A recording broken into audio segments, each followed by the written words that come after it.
Gentlemen,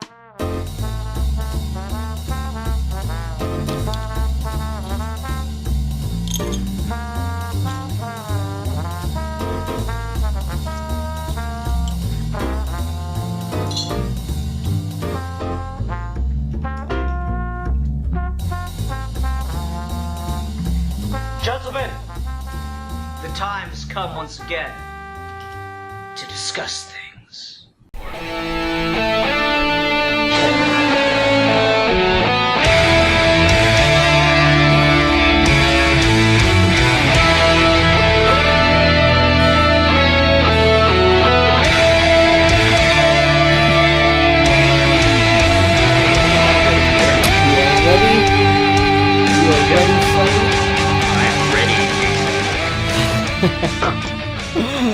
Alright. Hi everyone, welcome to another episode of Geeky Gentlemen Fan Film Reviews. I am Sid Partu. Joining me today is Justin Cristelli, aka The Real Manos. Hello. What up? Hello, how are you doing? I'm doing good, how are you? I'm great. I'm just eating apples. Yes, we had this conversation already.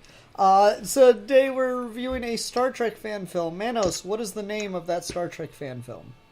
It is Derelict, a Star Trek film. Fan production, yada. Fan production, yeah. I never know the name of these fucking things. I know, that's how you can tell you're truly a professional reviewer.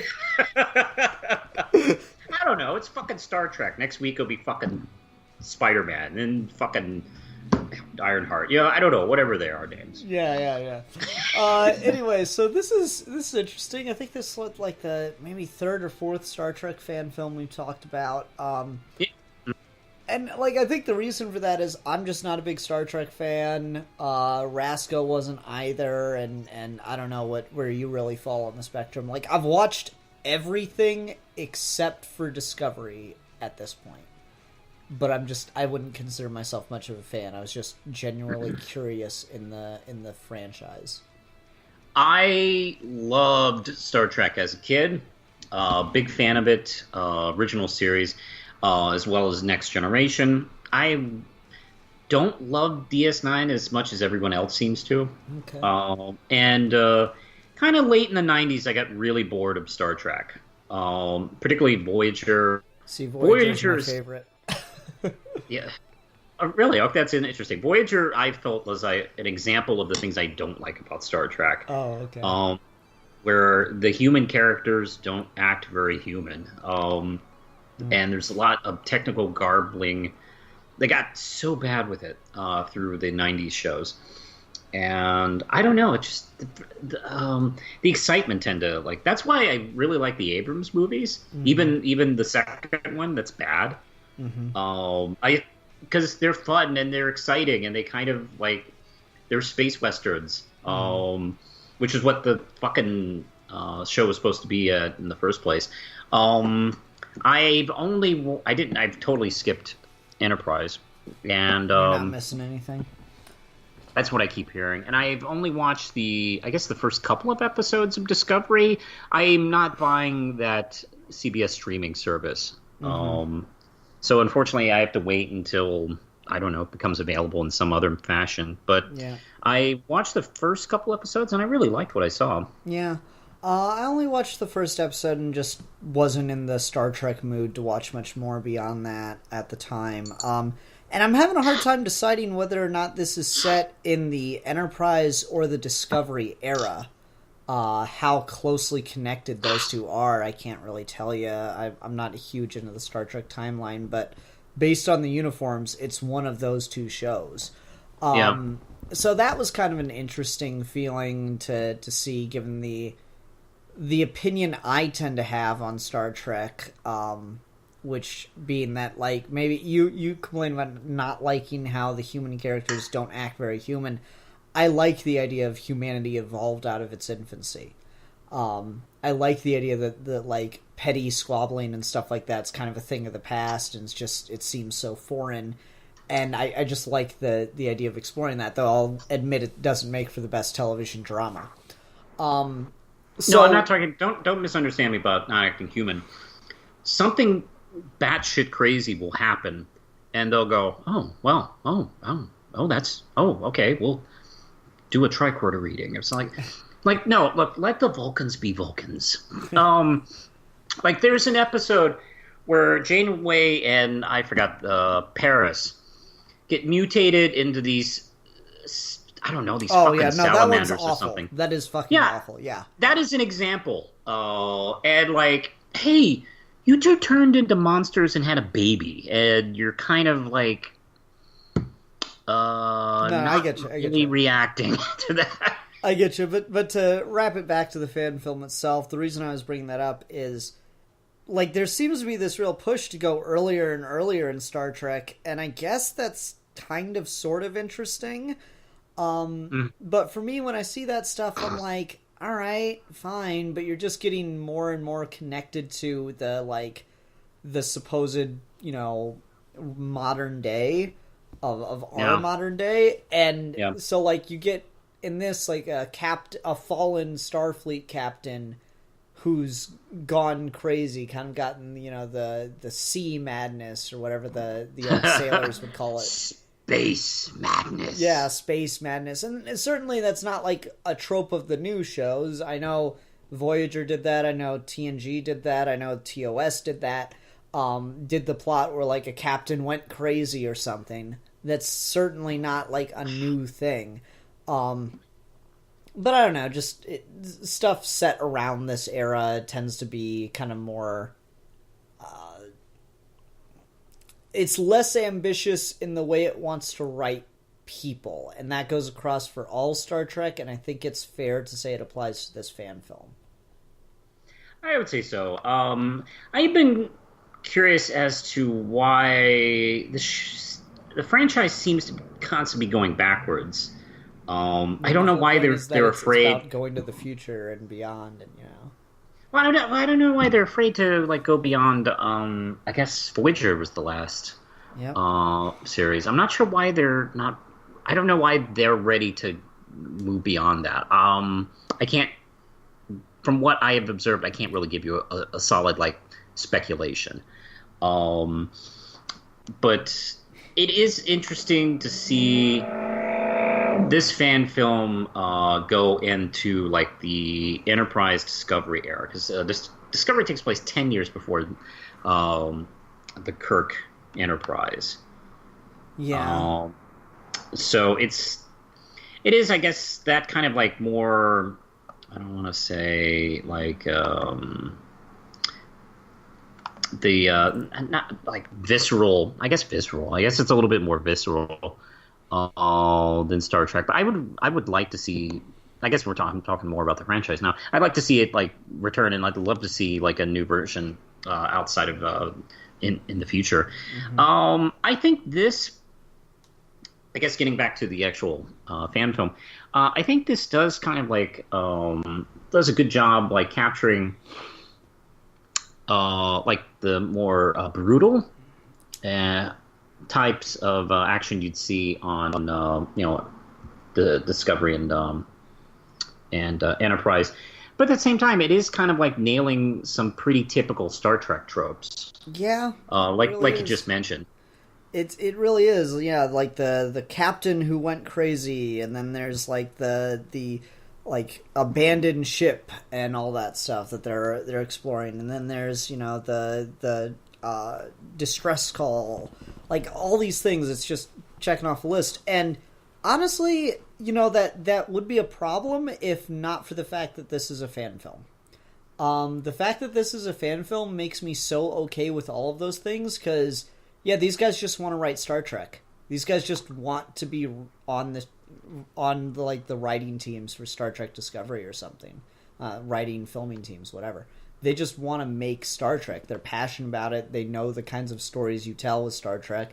This could have been drawn out to be a longer episode, like a full-length episode, and it could have very well been a very interesting character study of this captain who went crazy. In a lot of ways, this is a kind of mirroring Star Trek Beyond, the latest movie in the Abrams franchise. So that's kind of interesting.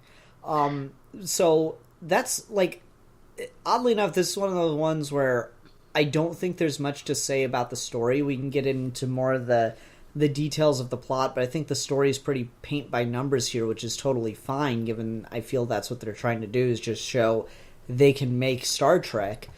I think the thing that I'm most impressed by here is the production values and some of the tonal choices. Again, I watched all 700 episodes of Star Trek within like a year. I don't think I saw blood more than like 3 times. So to like open this with just like blood splatter all over the fucking monitor, I was like, holy shit, that is shocking. That actually like kind of gets you. That, I agree. That grabbed you. That grabbed me immediately when I saw it, and it's really nicely done because forgive me, I don't remember the names of the characters, but when she is investigating the ship and looks at the message on the monitor, she then gets that feeling that somebody's going to hit her from behind in the same exact way. I love the way it's like hinted at and built up like that, and then she ducks, obviously. I think that pays off really well. And I would have to say that I would agree with the production value. This looks as good as an Enterprise episode. Yes, exactly.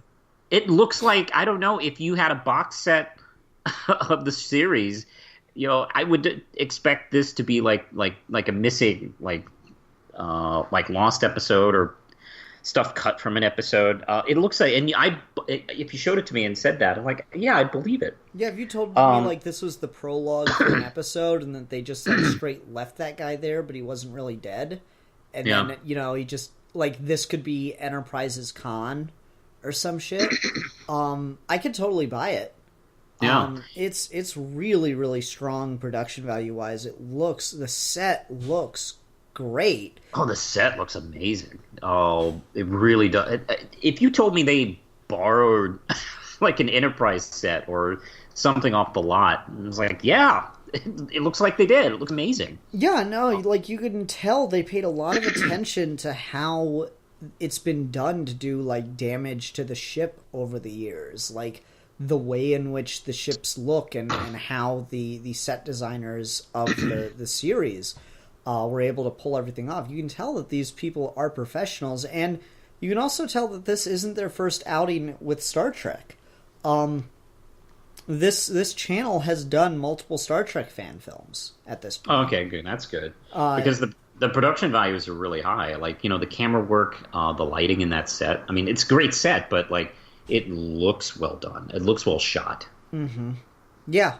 It's a very, very, like, the lighting's great. It's like, what I really like about it is Star Trek, even when it's great, has a very cheap quality to a lot of it.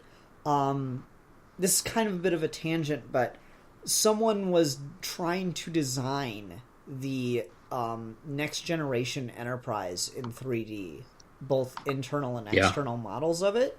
And they made the point of like, okay, ignoring just the impossible architecture given some of the shit we see in the show and it not lining up, the fact of the matter is, wanting to be cheap and shoot it on a television budget, they used a lot of the same corridors and hallways and stuff.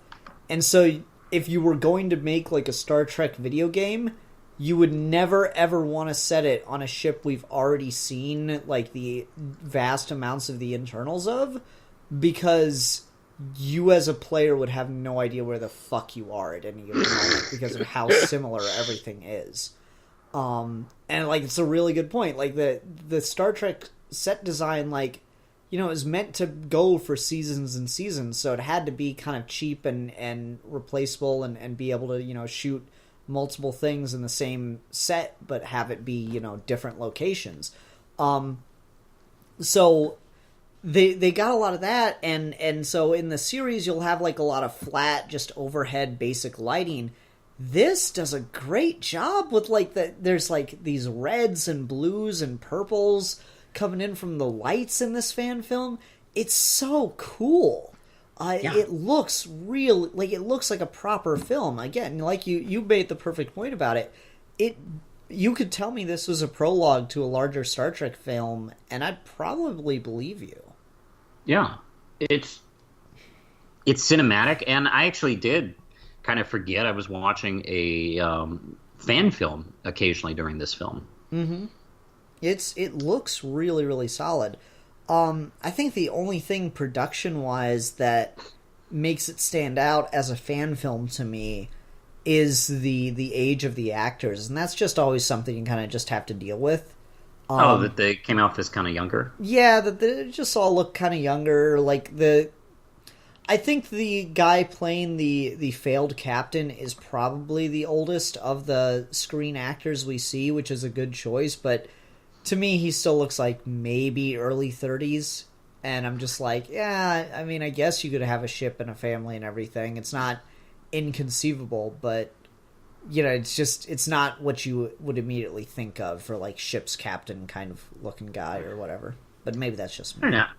I don't know. Just over the years, I've gotten to the feeling of, like, you know, I do incorporate a lot of youth into Star Trek. Like, you know, Kirk was supposed to be like this young dashing captain, and you know that, of course, extended into like the Abrams verse. And you know, there's been some young actors here, and I mean, shit, like you know, Wesley was given a lot of a lot of responsibility when he was like, I don't know, like 14 or something like that in the show. Fair. So I don't know. That didn't bother me so much because I always do feel like youth is kind of a part of Star Trek. Yeah, and I don't know, that might be like a symptom of like the wider Hollywood curse where like, okay, we need someone to play a teenager. Let's cast this 26-year-old. That was good.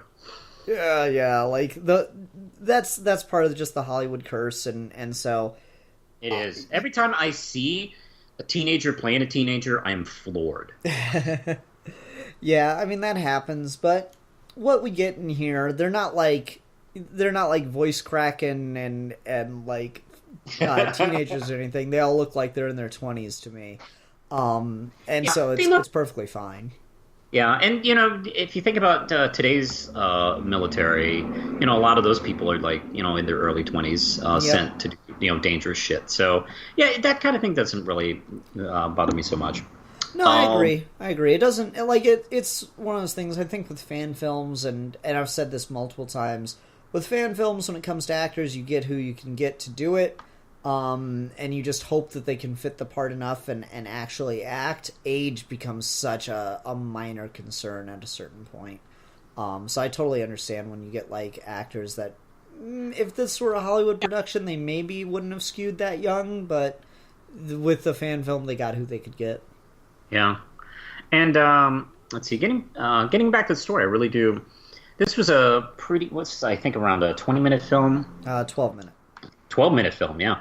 And, you know, within 12 minutes, they're able to kind of encapsulate, like, I think we mentioned briefly, but, a typical Star Trek story. Hey, our heroes go to a place that's trapped by someone who wants the ship.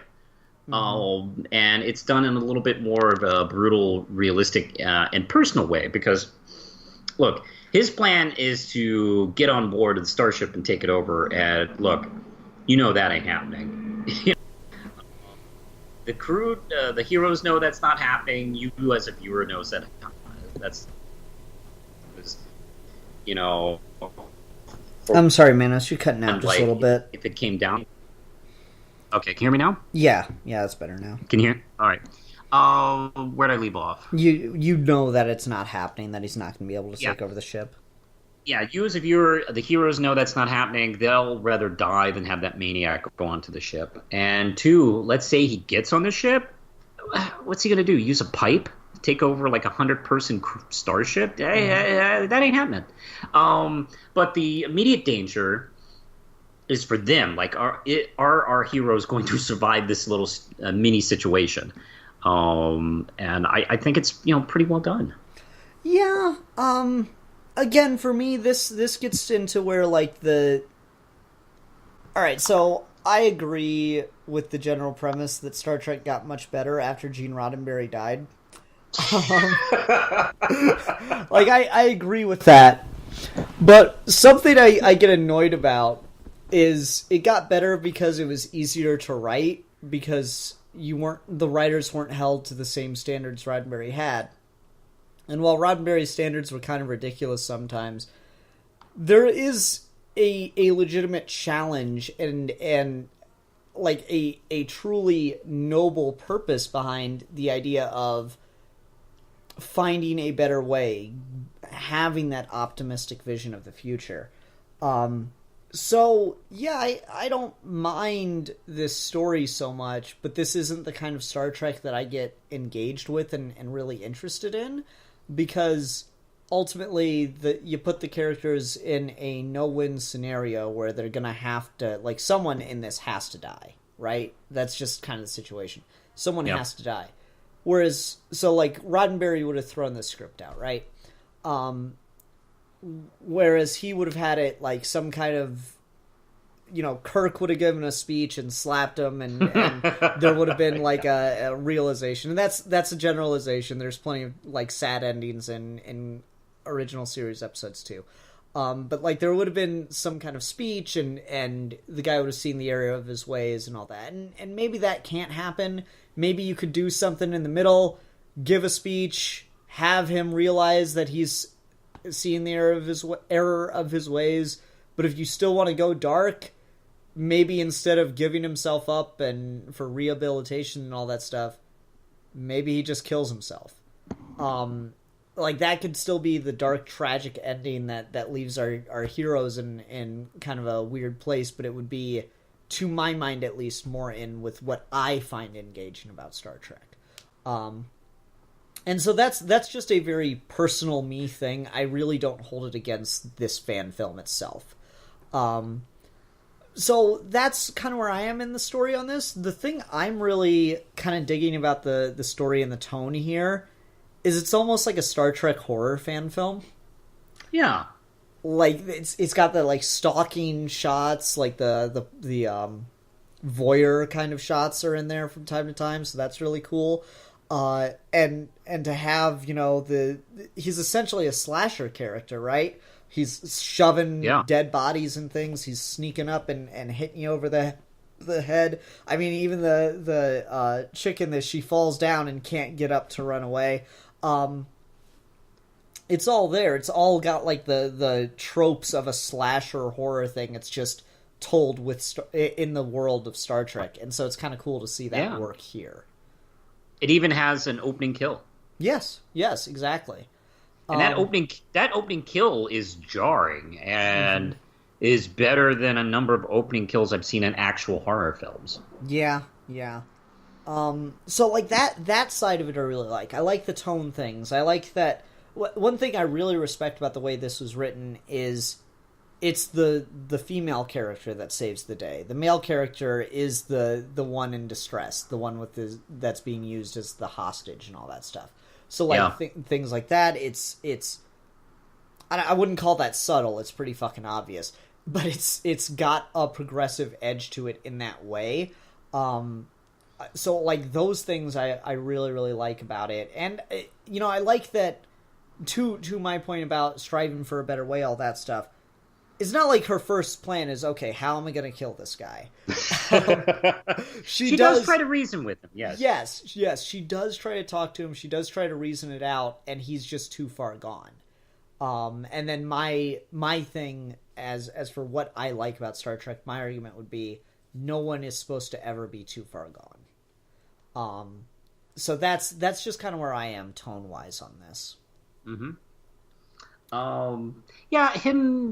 Her killing him is, I guess, a little bit of a simple way to resolve the situation.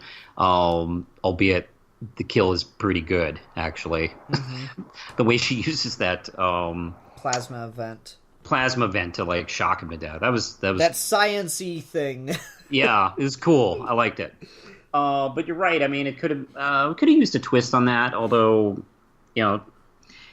it's like, I don't know. Sometimes I don't like to like criticize something for not going that extra step. I'd rather compliment something for going that extra step. But it was kind of simple. But like, hey, he's fucking dead, isn't he? Yep. Problem solved.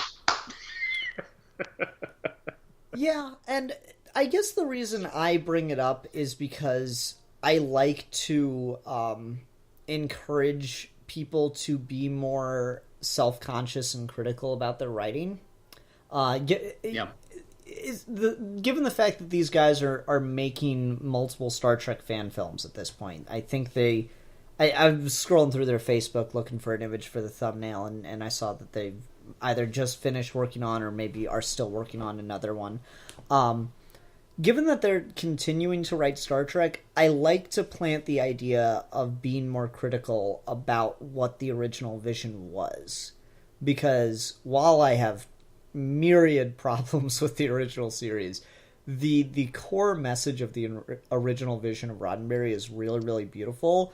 And I feel that kind of gets lost in the forest of aren't spaceship battles cool. Yeah. In a lot of modern Star Trek. And so I like to just kind of, put that little worm in someone's ear to be more critical and think, okay, how would Roddenberry approve this script? It doesn't necessarily mean that if you got a no from that answer that you scrap the whole thing, but it's something I think is a good idea to think about when you're making Star Trek stuff. That's always a good idea. With any franchise, really, is think about the original creator's intent. Now, of course, that doesn't mean you have to stick with it 100% and be really religious about it, because things do. The creators of some of these things have been long dead. Mm-hmm. Well, if you sit down and write Wonder Woman, it's like, well. Her creator died in 1947, so yeah. You have to kind of update it to today's sensibilities. But yeah, that is kind of a good way to think about it. Yeah, and so that's just like one thing I think about, and why I wanted to make sure I got into that and tried to make my best case for why I feel that way when watching this. Because my reaction to this ultimately comes down: it's good, I like it, but it's not what I like about Star Trek. And if they think, like, if their opinion is, well, what you like about Star Trek is dumb and boring, fair enough. I'm not going to get through to you, but hopefully, like, talking about some of that stuff puts a new perspective or just give them something to chew on and think about. But honestly, people make Star Trek things. The more people making, like, excessively long Star Trek fan films, whether they be long-running series or like 2-hour movie-length fan films, the better, because fuck Paramount.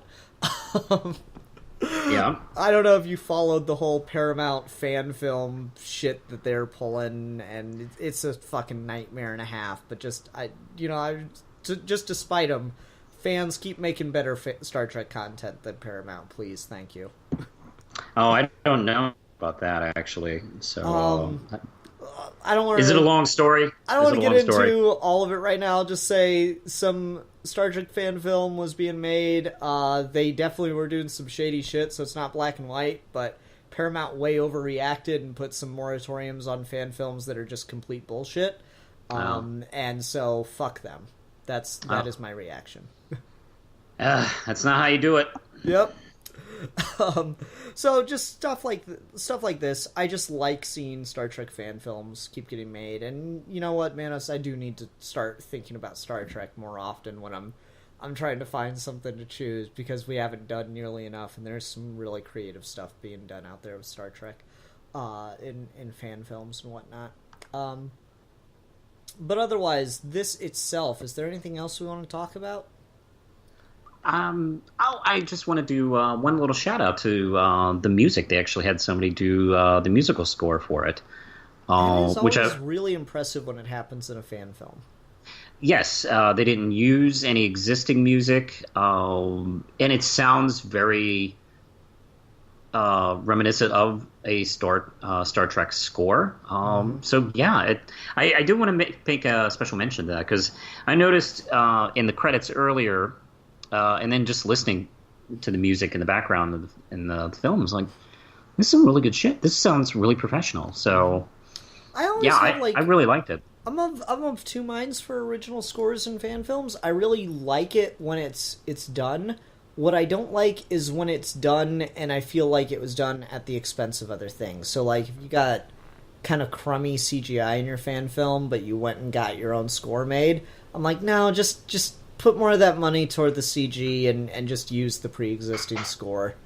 We talked about a Harry Potter fan film at one point on here that, like, had its own score made, but the CG effects were a little shoddy. I'm like, I feel like that would have been better spent just on the CG. So, you know, it's a variable thing, but this doesn't have a lot of, like, you know, spectacle visual elements. Fuck, no one even fires a phaser.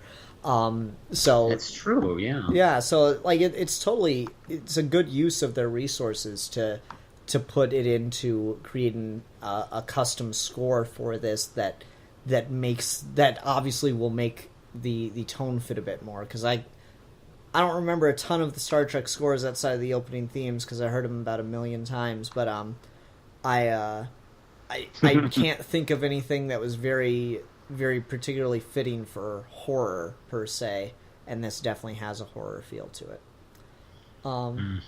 Okay, you want to go ahead and go on to ratings then? Oh yeah, man, I would definitely give this. Oh man. I think I'm willing to go to 5 out of 5 tribbles. Oh, okay. Wow, that's higher than I'll go. And a lot of that's just personal enjoyment. So I'm gonna go 4 out of 5 pipes that are gonna be used to take over an entire ship. Oh man, throw down your phasers. He's got a pipe. I mean, to be fair, the number of times they play fucking musical chairs with the goddamn captain's chair in all the series, I would not doubt the ability of someone to take over the ship with a fucking pipe. Yeah, that's another thing about Star Trek that can annoy me. Yeah. The number of times people would take over the ship where you think, oh, come on, man. It's like, no way. Right. That guy can't take over a fucking Starbucks. Yeah, okay. Well, man, it was fun talking Star Trek with you. I don't think we've ever talked about Star Trek before. That's actually what inspired me to pick this one this time out. I started thinking about Star Trek and like, oh, I haven't really discussed it since I came on here, so let's do it. Nice. Well, nice. We already did it, so it happened. Yay! Yeah! All right. Okay, so next time on fan project reviews, I never know what to call it when I'm deciding to randomly branch out and not do a fan film. We're going to be talking about a fan-made comic called Legacies of the DC Animated Universe.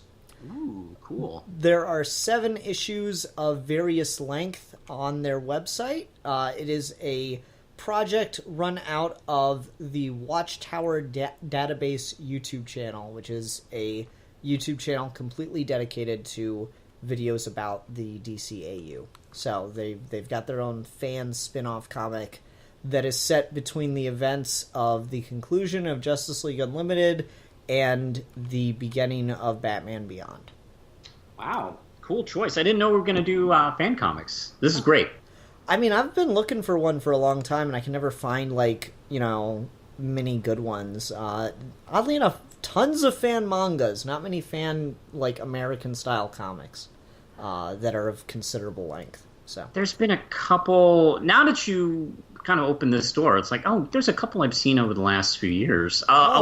Seriously, anything that's a fan-made project that you think we can get half an hour out of, feel free. Oh, fuck yeah! All right, cool. I'll go back and look up some stuff. Sweet. All right, everyone. Thanks very much for watching. Until next time, I'm the Philosopher, and I'm the Realist, and we are your geeky gentlemen, and we will be discussing things.